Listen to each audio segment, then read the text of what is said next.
بسم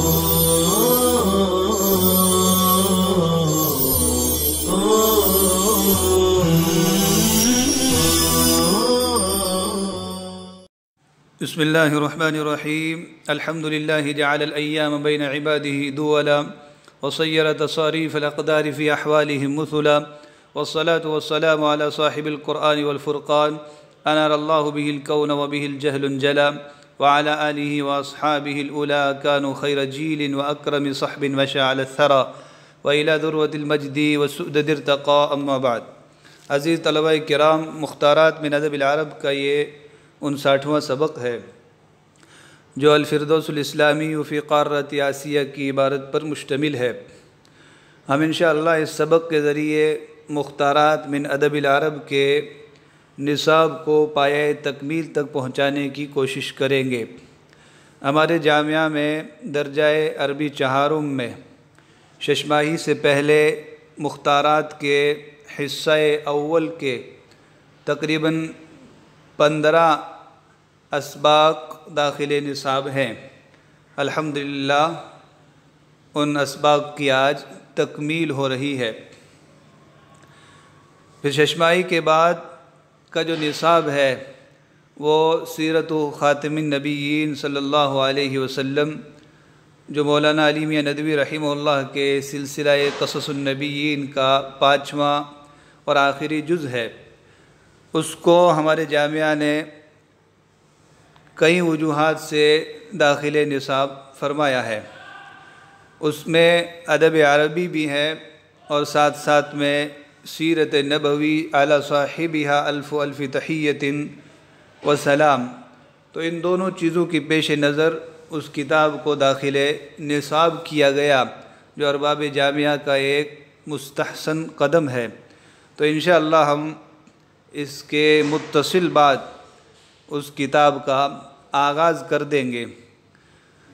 تو دیکھیں شیخ علی طنطاوی رحمہ اللہ لکھتے ہیں ووفق الی امرین لم یسبقہ الیہما احد من ملوک المسلمین.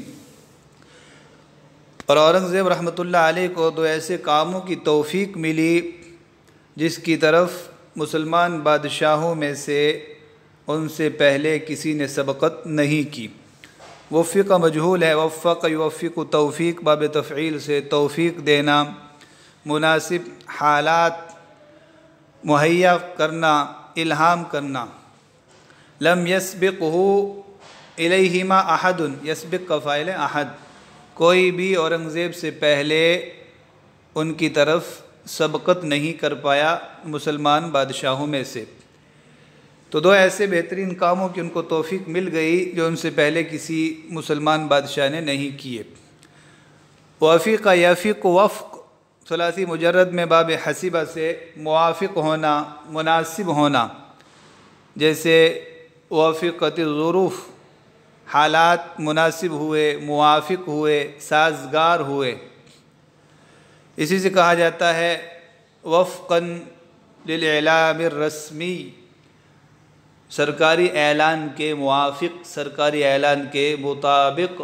وفقاً للحدیث النبوی، حدیث نبوی کے موافق. الاول انه كان لم يكن يعطي عالما عطية او راتبا الا طالبه بالعمل بتألیف او تدریس. پہلا کام یہ ہے کہ وہ کسی عالم کو کوئی عطیہ و نوازش یا تنخواہ نہیں دیتے تھے مگر اس سے کام کا یعنی تالیف یا تدریس کا مطالبہ کرتے تھے. یعطی اعطا باب فعل دینا، عطیہ کی جمع عطایا، عطیہ نوازش، راتب کی جمع رواتب تنخواہ. طالبہ باب مفعلت سے مطالبہ کرنا، اور عمل کی وضاحت تالیف یا تدریس سے کر دی ہے. تو کسی بھی عالم کو وہ بغیر کسی استحقاق کے پیسہ اور تنخواہ نہیں دیتے تھے. اس کی وجہ آگے لکھ رہے ہیں لئلا یأخذ المال ویتکاسل، تاکہ وہ مال لے کر سستی کا شکار نہ ہو جائے. تکاسل باب تفاعل سے ہے سست ہو جانا، کام چور بن جانا. فیکون قد جمع بین السیئتین اخذ المال بلا حق و کتمان العلم. تو اس طرح وہ دو برائیوں کو جمع کرنے والا نہ ہو جائے، ایک تو ناحق مال لینا اور دوسرے علم کو چھپانا۔ تو اگر وہ بغیر کسی کام کے، بغیر کسی استحقاق کے مال لے لیتا ہے تو دو برائیوں کا وہ مرتکب ہوتا ہے۔ ایک تو یہ کہ بلا استحقاق کے وہ مال لے رہا ہے، اور دوسرا یہ کہ جو علم اس نے حاصل کیا ہے اس میں کو عام کرنے میں سستی کا شکار ہو رہا ہے، کتمان علم کا شکار ہو رہا ہے۔ کتما یکتم کتمن و کتمانن، چھپانا۔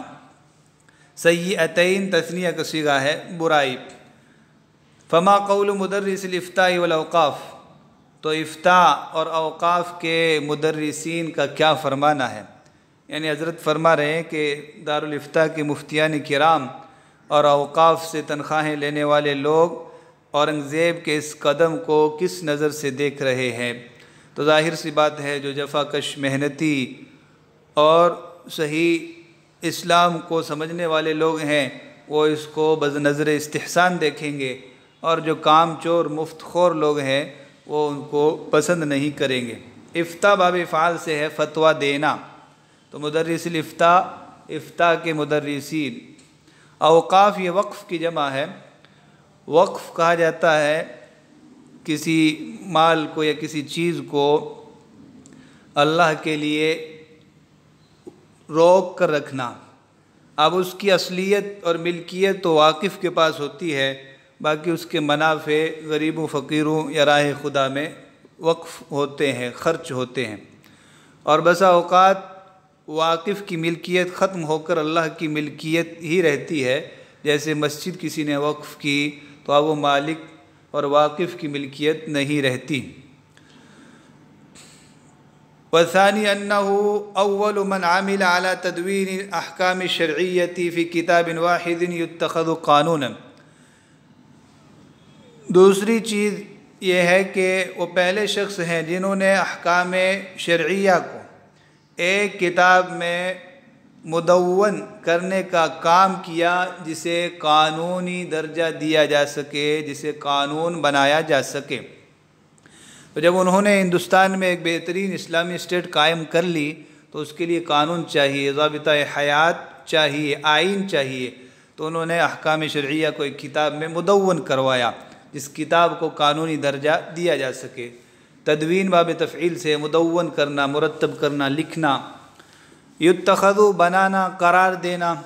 قانوناً یتخذو کا دوسرا مفعول ہے، اور یتخذو مجہول ہے، اس کا نائب فاعل ہوا ضمیر ہے جو کتاب کی طرف لوٹ رہی ہے۔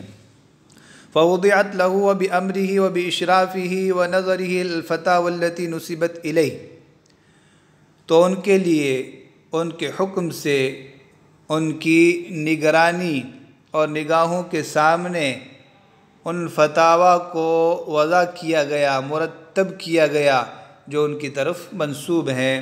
فتویٰ کی جمع فتاویٰ، حکم شرعی، فتاوی بھی پڑھ سکتے ہیں، اور فتویٰ کا مترادف فتیہ ہے۔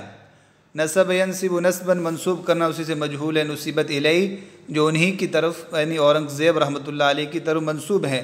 فسمیت الفتاوی العالمگیریہ واشتہرت بالفتاوی الہندیہ، تو انہیں فتاوی عالمگیریہ کا نام دیا گیا اور وہ فتاوی ہندیہ سے مشہور ہیں۔ عالمگیر ان کو کہا جاتا تھا، اس لیے فتاوی عالمگیریہ، اور فتاوی ہندیہ کے نام سے بھی یہ کتاب معروف اور مشہور دارالافتاء اور کتب خانوں کی زینت ہے۔ وَيَعْرِفُهَا كُلُّ مَنْ يَقْرَأُ هَذَا الْمَقَالَ مِنَ الْعُلَمَاءِ، اور یہ مقالہ پڑھنے والا ہر عالم اس کتاب کو جانتا ہے۔ یہ مضمون، یہ آرٹیکل پڑھنے والا ہر عالم اس کتاب کو جانتا ہے۔ مقال، مضمون، آرٹیکل، مقالات جمع آئے گی۔ لأنها من اشہر کتب الفقہ الاسلامی واجودها ترتیبا وتصنیفا، اس لیے کہ وہ فقہ اسلامی کی مشہور ترین کتاب اور ترتیب و تصنیف کے اعتبار سے سب سے بہترین کتاب ہے۔ اجود جاد یجود جودت سے ہے، جید ہونا، عمدہ ہونا، اور ترتیب و تصنیف یہ تمیز واقع ہے، تو بہت عمدہ انداز سے اس کو مرتب کیا گیا ہے۔ اس لیے کہ اس کو قانونی درجہ دیا جانا تھا، تو جس طرح آئین کی شکیں لکھی جاتی ہیں اس اعتبار سے اس کو بھی بہت مرتب اور منظم ترتیب دیا گیا ہے۔ مزید اورنگزیب رحمۃ اللہ علیہ کی کچھ کارناموں کا ذکر فرما رہے ہیں۔ وَكَانَ بَعْدَ ذَلِكَ كُلِّهِ يُؤَلِّفُ، ان سارے کاموں کے بعد، ان ساری ذمہ داریوں کے بعد بھی وہ تالیف کا کام کرتے تھے، لکھتے تھے۔ الف کتاب فی الحدیث وشرحہ وترجمہ الی الفارسیہ، انہوں نے حدیث میں ایک کتاب لکھی، اس کی شرح کی اور فارسی میں اس کا ترجمہ کیا۔ تو الف تالیف کتاب لکھنا حدیث کی دنیا میں، یعنی حدیث سے متعلق جس طرح 40 نووی ہے، اسی طرح انہوں نے 40 حدیثوں کو جمع فرما کر ایک کتاب لکھی، اس کی شرح کی اور فارسی زبان میں اس کا ترجمہ کیا۔ ترجمہ الی، ترجمہ کرنا، ایک زبان سے دوسری زبان میں منتقل کرنا، یہ باب فعللہ سے ہے، اس لیے ترجمہ پڑھنا چاہیے، کچھ لوگ اس کو ترجمہ پڑھتے ہیں، یہ درست نہیں ہے۔ وَيَكْتُبُ الرَّسَائِلَ الْبَلِيغَةَ الَّتِي تُعَدُّ فِي لِسَانِهِمْ مِنْ رَوَائِعِ الْبَيَانِ، اور وہ بڑے بلیغ اور مؤثر خطوط لکھا کرتے تھے جو ان کی زبان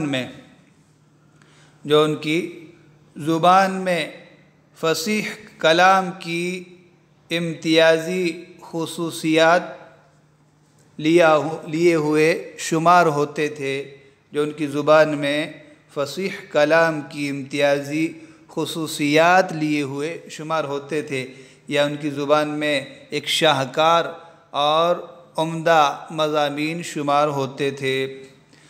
بلیغہ باب کرما سے ہے، مؤثر۔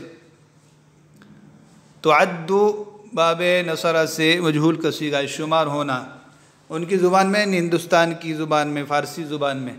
روائع البیان، بیان فصاحت کو بھی کہا جاتا ہے، فصیح کلام کو بھی کہا جاتا ہے، اور روائع یہ رایات ان کی جمع ہے، عمدہ، شاندار، امتیازی شان والا، امتیازی خصوصیات لیا ہوا۔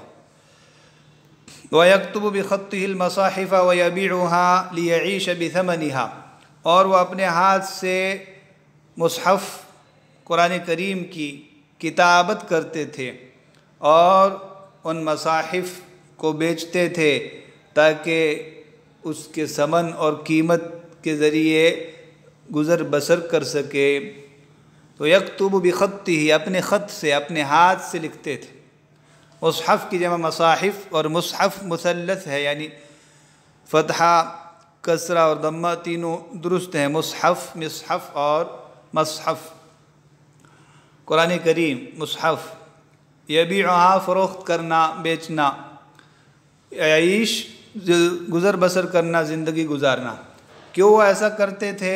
لما زہد فی اموال المسلمین وترک الاخذ منہا، اس لیے کہ انہوں نے مسلمانوں کے مال سے زہد اور بے رغبتی اختیار کر رکھی تھی اور ان اموال کو لینا ترک کر دیا تھا۔ وَأَنَّهُ حَفِظَ الْقُرْآنَ بَعْدَ أَنْ وَلِيَ الْمُلْكَ، اور ان کے کارناموں میں سے ایک بڑا اور عجیب کارنامہ یہ ہے کہ انہوں نے بادشاہ بننے کے بعد قرآن کریم حفظ کیا۔ ولی الملک، والی بننے کے بعد، بادشاہ بننے کے بعد قرآن حفظ کیا۔ وَأَنَّهُ كَانَ شَاعِرًا مَوْسِیقِيًا، اور وہ فن موسیقی کے ماہر شاعر تھے۔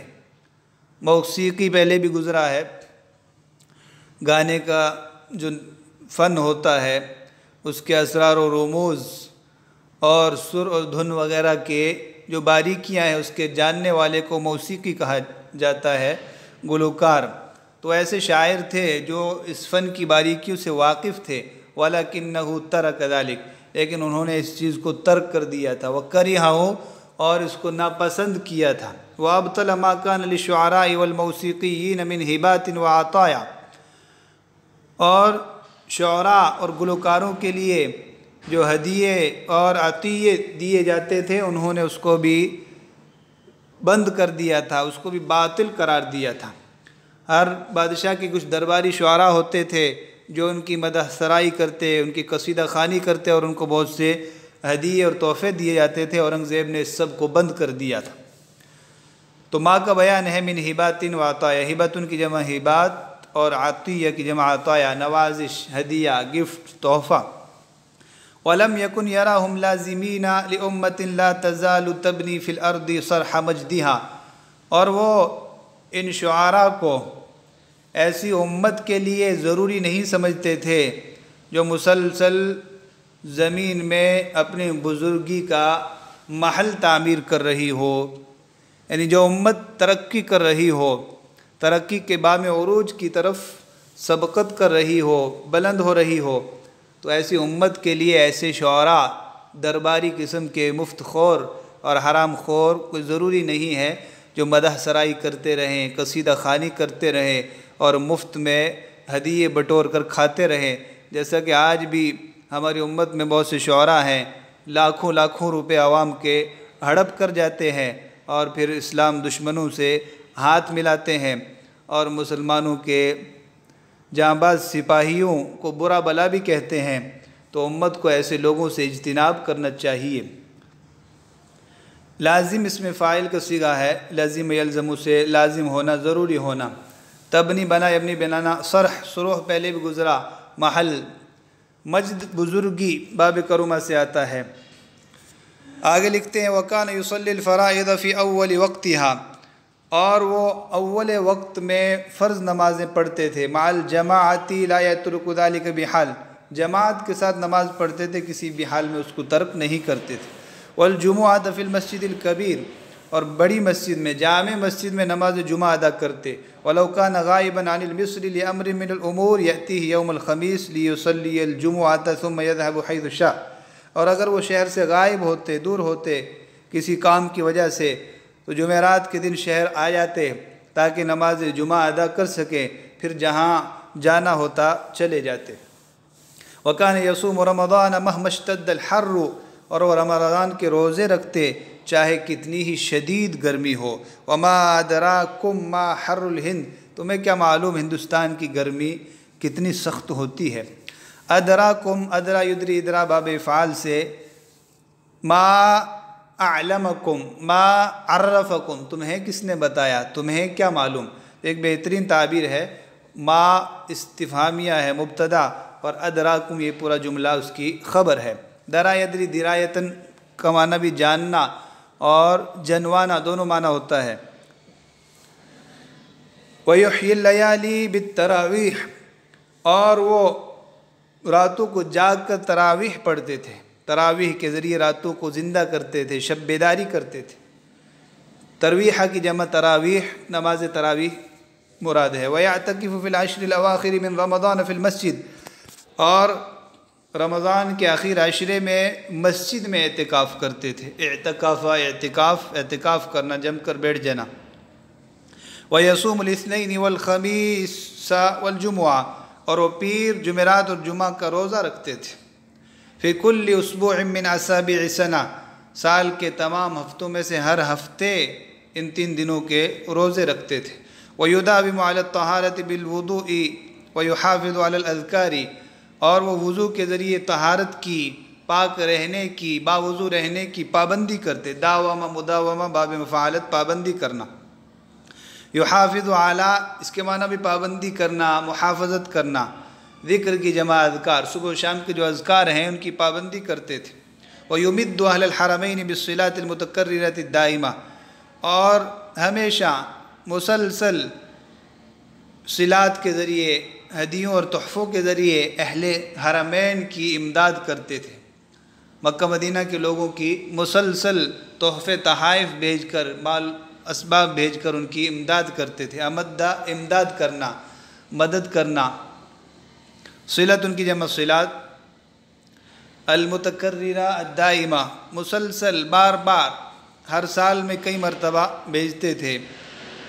وَكَانَ مَعَ ذَلِكَ آیَةً فِي الْحَزْمِ وَالْعَزْمِ، اور اس سب کے باوجود وہ دور اندیشی اور مضبوطی میں ایک نشانی تھے، اپنی مثال آپ تھے۔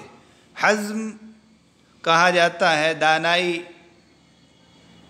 کے ساتھ احتیاط کو، دور اندیشی اور ہوشیاری کو، اور عزم کہا جاتا ہے پختہ ارادہ کر لینے کو۔ تو حزم کسی کام کی تیاری دور اندیشی اور احتیاط کے ساتھ، اور عزم اس کام کو نافذ کرنے اور کر گزرنے کا پختہ ارادہ، تو دونوں میں ہوشیاری، دور اندیشی اور دانائی کے ساتھ بڑے احتیاط کے ساتھ کسی کام کو مرتب کرتے تھے، اس کا نقشہ تیار کرتے تھے، اور پھر جب تیاری کر لیتے تھے تو بڑے عزم اور پختہ ارادے کے ساتھ اس کو کر گزرتے تھے۔ والبراعۃ فی فنون الحرب، اور جنگی فنون میں کمال مہارت رکھنے میں بھی وہ ایک نشانی تھے، وہ ایک عجوبہ تھے۔ وفی التنظیم الاداری، اور انتظامی امور میں بھی اپنی مثال آپ تھے۔ التنظیم الاداری، مینجمنٹ، آرگنائزیشن یا ایڈمنسٹریشن مینجمنٹ، یعنی دفتری انتظام، نظم و نسق، حکومت کے چلانے کے جو شعبے ہوتے ہیں، تو ان میں بھی وہ مہارت اور کمال ہنر میں ایک آیت تھے، ایک نشانی تھے، ایک عجوبہ تھے۔ فَكَيْفَ اسْتَطَاعَ أَن يَجْمَعَ هَذَا كُلَّهُ، تو یہ سارے کام وہ کس طریقے سے انجام دیتے تھے، کیسے ان کے لیے ممکن ہوا کہ ان سارے کاموں کو جمع کریں۔ كيف قدر أن يتعبد هذه العبادة، کیسے كيف قدر أن يتعبد هذه العبادة، وہ اتنی ساری عبادت کرنے پہ کیسے قادر ہوتے تھے۔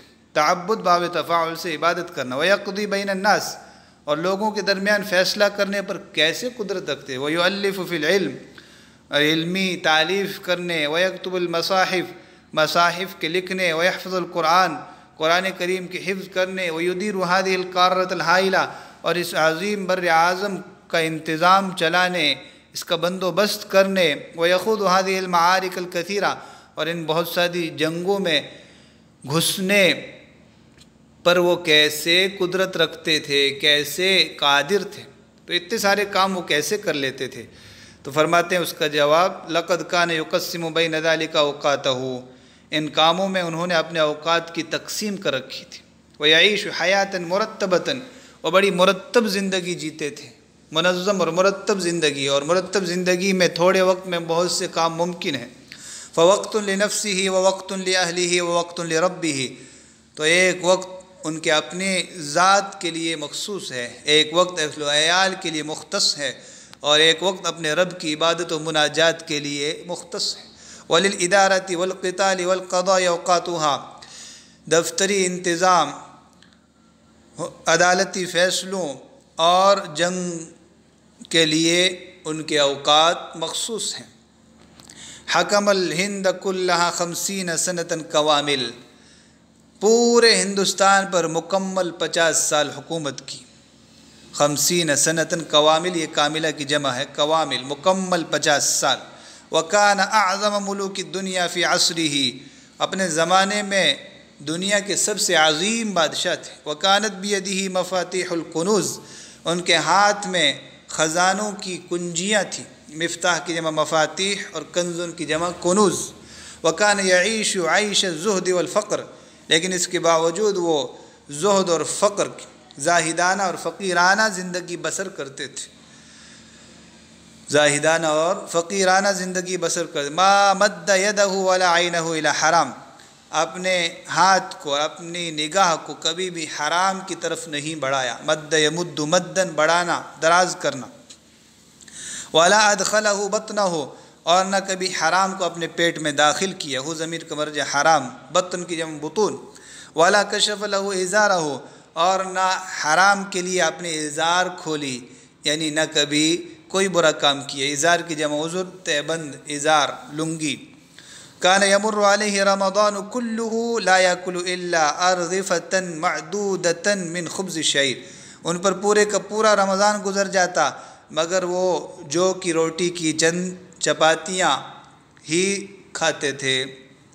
جو کی روٹی، اس کی بھی چند چپاتیاں، چند روٹیاں، ان کا کھانا بھی بہت کم تھا۔ رغیف کی جمع رغیفہ، چپاتی، روٹی۔